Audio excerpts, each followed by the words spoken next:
The Foundation of Shadows.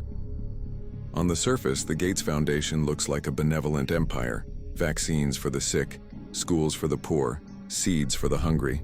Billions of dollars flow into shiny laboratories and glossy reports. But behind the press releases, critics whisper it is not philanthropy at all, but an experiment in planetary engineering.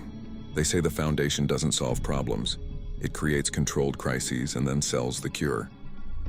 In India, rumors linger that vaccine trials were less about protecting girls and more about seeing how far human testing could go when hidden beneath charity.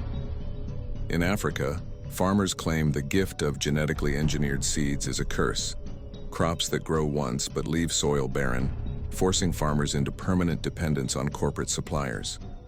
The scariest whispers link to global health patents.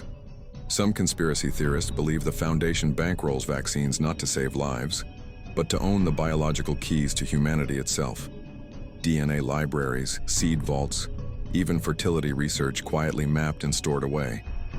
And then there's the future planning projects.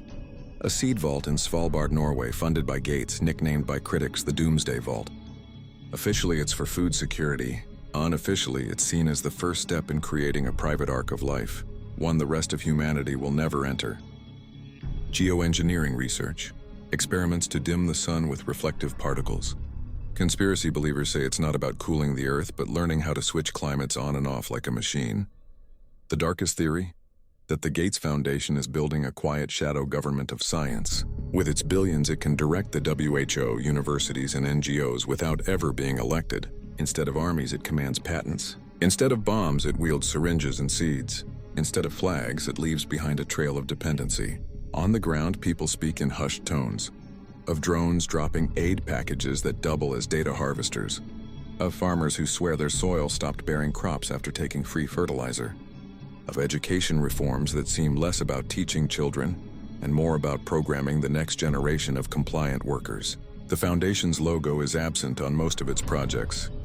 But some say if you hold a globe up to the light, you can trace its influence in thin red lines crossing continents, converging at one name. They call it philanthropy. But the conspiracy calls it something else. A slow, careful rehearsal for owning the future of humanity.